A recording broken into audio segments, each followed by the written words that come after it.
Hello, thank you for that warm welcome.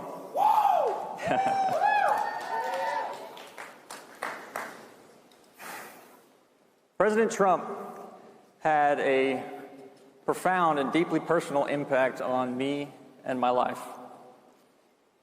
He gave me my freedom, and for that I will always be grateful to him.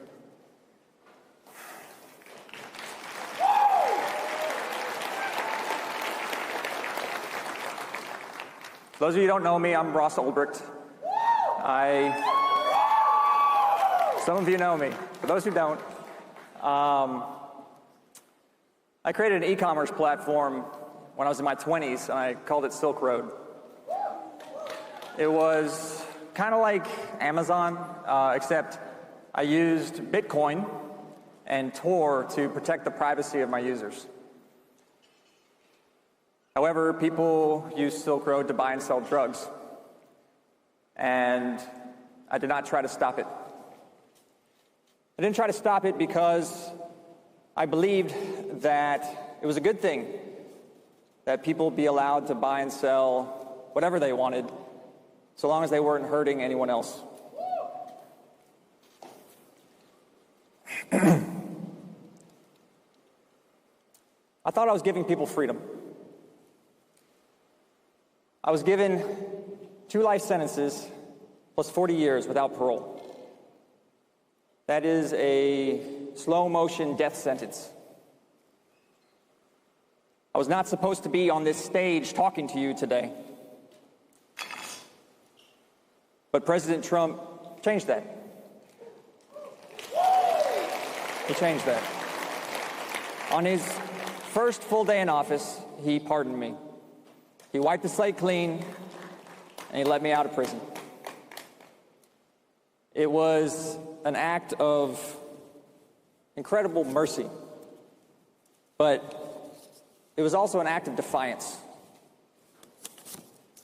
Here's what he said when he did it.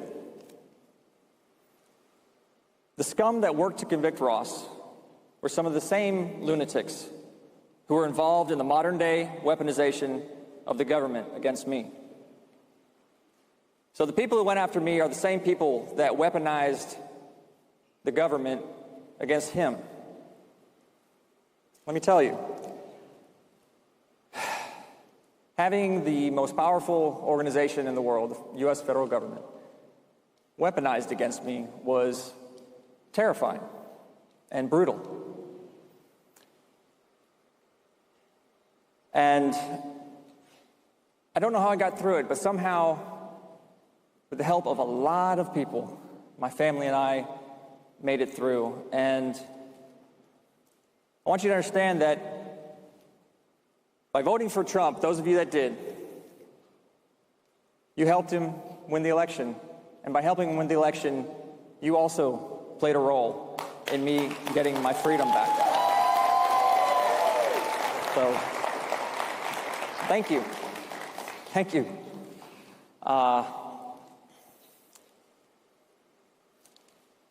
So another person who played a really significant role is the man who invited me to speak here today, is Charlie Kirk. He advocated for me behind the scenes and in public, so a big thank you to him as well. So I made it through, and I learned a thing or two along the way, and that's really what I want to do here today is share you some of the things I learned from that experience. So, because I sat behind a computer screen when I broke the law, I was sealed off in this kind of sanitary bubble. Nothing bad could get through to me. And I hid what I was doing from the people in my life because I didn't want to get in trouble. So, I had no one to give me critical feedback, to question what I was doing. All I heard was encouragement from the Silk Road users and my own thoughts, which told me, hey, you're a hero for standing up for freedom and for what you believe is right. I was never exposed to the terrible consequences of addiction, and the negative effects that rippled out from Silk Road into the world. But that changed when I was arrested. I spent over 11 years in maximum security federal prisons. I met scores of men who are addicted to harmful drugs. I helped some of them in the long, arduous process of overcoming those addictions. And what I learned is that addiction destroys lives. It destroys families. It destroys communities. And I see now that equating drug use and freedom is hopelessly naive. And here's why. Someone who's addicted to drugs, their neurochemistry is hijacked. They're not free. They are hopelessly enslaved in the most pernicious way imaginable. Imagine this. Imagine there's a button. Imagine there's a button right here on this stage, on this podium. And if I push that button, it will eliminate all drugs from our world. It will make them chemically impossible to exist, gone forever. Imagine that. Would you push that button? I believe that I would push the button. And I believe that the world will be a better place for it. But here's the thing to understand. The government is not that button. That button does not exist. That's a fantasy. Drugs exist. Outlawing them is not that button.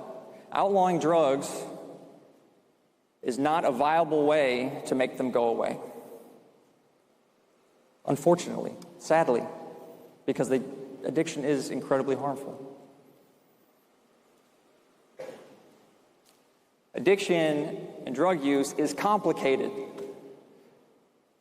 It raises deep, important questions about freedom, about political freedom and personal freedom.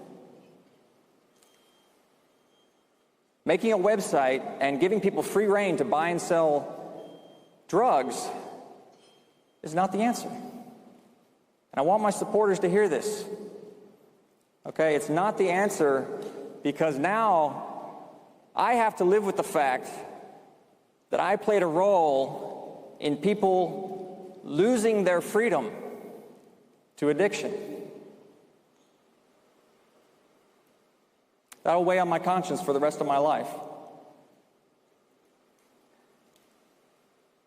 It's kind of like people that work in the tobacco industry.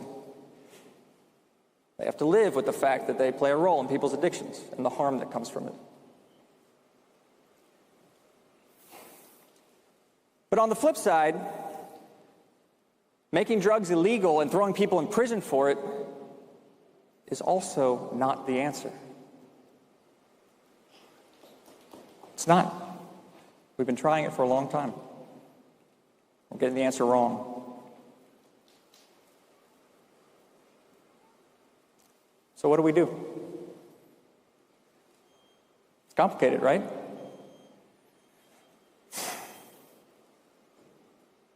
I'll give you an example.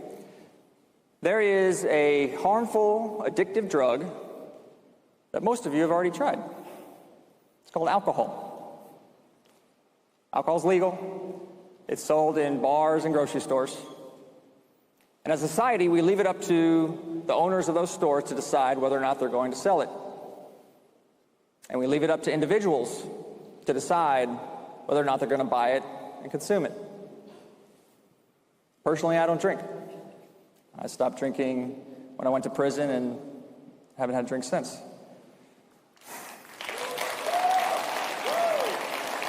Just a personal choice. I think it's a good one. So, lost my train of thought. So the point is, well, okay, so I'm telling you, I don't drink, right? It's not that easy for everybody. Some people succumb to alcoholism, right? And it's a terrible thing. Alcohol can tear apart marriages and families as surely as any other drug. And we have churches and AA and rehab to help people with that problem. But alcohol exists. And it always will. And it doesn't matter if we legalize it or make it illegal. But we know that if we make it illegal, it doesn't go away. It only makes things worse. Look what happened with alcohol prohibition, right? Earlier last century. People kept drinking, but it also led to organized crime and violence. Those are awful. Those are terrible things.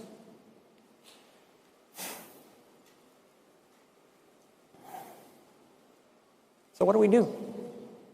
Keep coming back to this question. It's complicated. What do we do? Take tobacco, nicotine. Extremely addictive, extremely harmful, legal, not widely used. Why?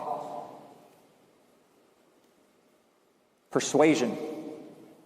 Persuasion is why tobacco is not widely used anymore. Used to be, for generations, Americans were have been free to decide for themselves if they're going to smoke or not. And many people have been persuaded not to. I was one of them. Remember those anti-smoking campaigns? Maybe they still have them. I haven't been out of prison that long. Just a few months now. Back when I was a kid, they had these posters on the school walls. And they were persuasive. I didn't want my lungs to look like these tar-covered blobs on the posters. No. It worked. I didn't smoke. And most of the people in my generation didn't either, and people quit. It was effective. The important thing is, nobody had to go to prison over tobacco and nicotine. There was no cigarette mob. There's no nicotine cartel. There's no blood in the streets over cigars and dip. It was just peaceful persuasion.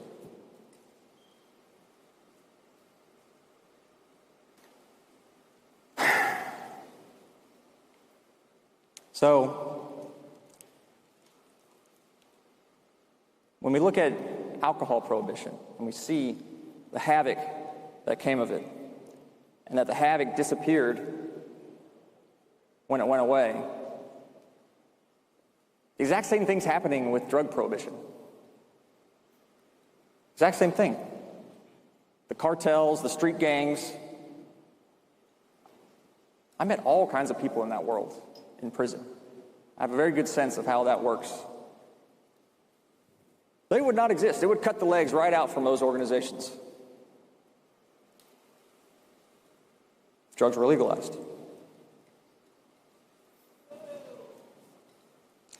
I'm here to tell you the truth, not necessarily what you want to hear.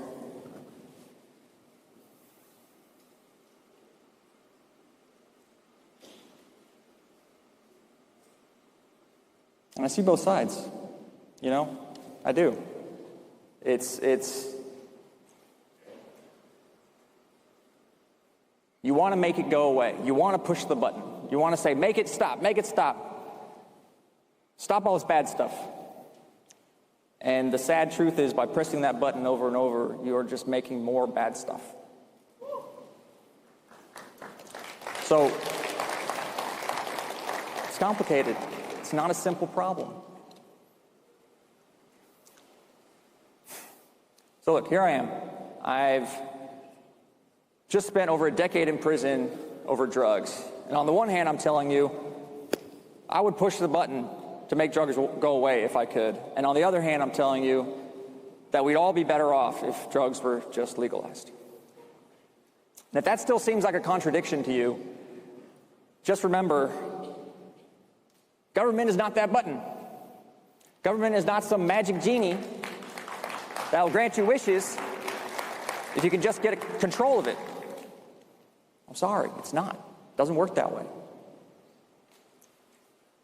Here's the thing. If the government isn't there to tell you what to do, then you have to govern yourself. Okay? You have to make choices for yourself. So please, make good choices. And, please, don't do what I did and rush into something that you'll regret later. Okay? Try to be patient, seek that feedback that I shut out, and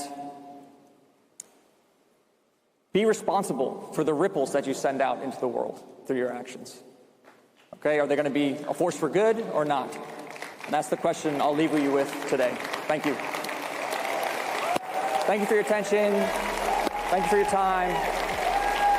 I appreciate you. God bless you all.